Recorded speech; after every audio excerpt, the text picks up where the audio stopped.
Assalamualaikum teman-teman. Apa sih yang pertama kali kalian pikirkan ketika kalian mendengar kata hujan?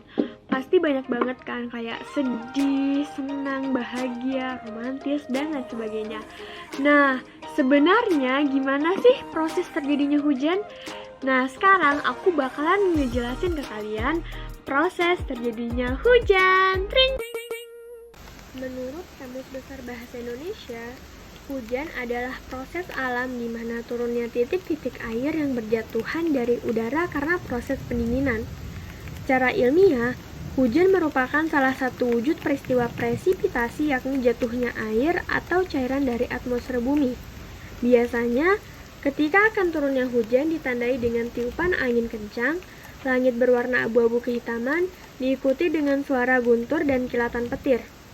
Selain itu, hujan juga dapat diartikan dalam wujud suatu proses kondensasi, yakni adanya perubahan wujud dari benda cair menjadi benda padat dalam bentuk awan, yang mana memiliki massa yang cukup berat sehingga jatuh ke atas bumi. Nah, sebelum kita tahu proses terjadinya hujan, ternyata hujan itu nggak cuma satu jenis loh, tetapi ada beberapa jenis hujan, terutama yang terjadi di Indonesia. Yang pertama, ada hujan frontal. Hujan jenis ini terjadi karena adanya pertemuan antara massa udara yang dingin dan suhu yang rendah dengan massa udara yang panas dan suhu yang tinggi. Saat bertemu, suhu udara yang rendah dan massa udara yang dingin lebih berat daripada suhu tinggi dan massa udara yang panas, menyebabkan uap air yang dibawa udara dingin jatuh dengan lebat di atas permukaan bumi. Biasanya, perbedaan kedua massa tersebut bertemu di bidang front, yakni salah satu tempat yang paling mudah terjadi kondensasi dan pembentukan awan. Itulah mengapa nama hujan ini adalah hujan frontal. Yang kedua ada hujan orografis. Hujan orografis merupakan hujan yang terjadi karena adanya angin yang mengandung uap air, kemudian arah pergerakannya secara horizontal. Perjalanan angin tersebut harus melewati pegunungan yang menyebabkan suhu angin menjadi dingin akibat adanya proses kondensasi. Maka terjadilah hujan di atas pegunungan atau tempat yang memiliki ketinggian wilayah yang tinggi. Dan yang terakhir ada hujan zenital. Hujan ini terjadi akibat adanya pertemuan angin pasat timur laut dengan angin pasat tenggara, sehingga membentuk gumpalan dan naik secara vertikal karena terkena pemanasan ke atas awan.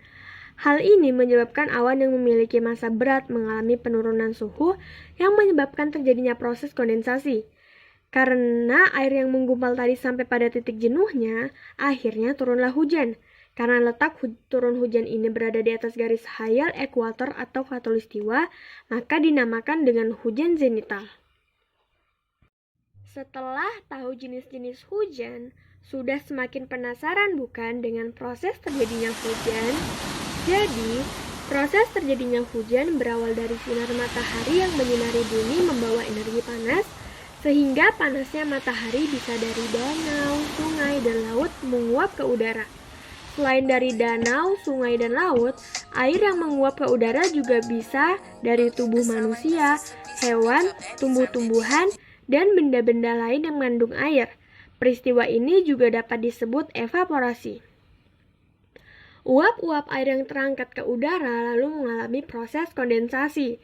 Dalam proses kondensasi ini, uap-uap air berubah menjadi embun yang diakibatkan oleh suhu di sekitar uap air lebih rendah daripada titik embun air. Suhu yang semakin tinggi membuat titik-titik embun semakin banyak dan memadat. Ketika itu, lalu terbentuklah awan. Selanjutnya, adanya angin dari udara yang menyebabkan tiupan yang membuat awan-awan bergerak ke tempat yang lain. Pergerakan angin memberikan pengaruh besar terhadap awan sehingga membuat awan kecil menyatu dan kemudian membentuk awan yang lebih besar lagi. Lalu bergerak ke langit atau tempat yang memiliki suhu lebih rendah.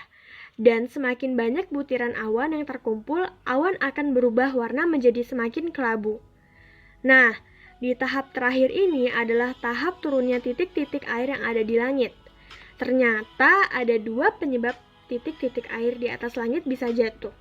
Pertama, karena kondisi awan sudah jenuh atau dengan kata lain sudah tidak sanggup menampung air lagi, sehingga terjadilah hujan.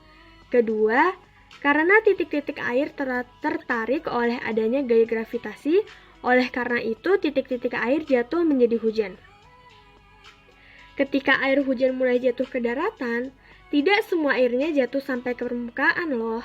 Ternyata ada sebagian air yang menguap kembali ke atas menuju awan. Kenapa bisa begitu ya? Karena air menembus lapisan atmosfer yang lebih hangat di bawahnya, maka ada beberapa butir air yang menguap.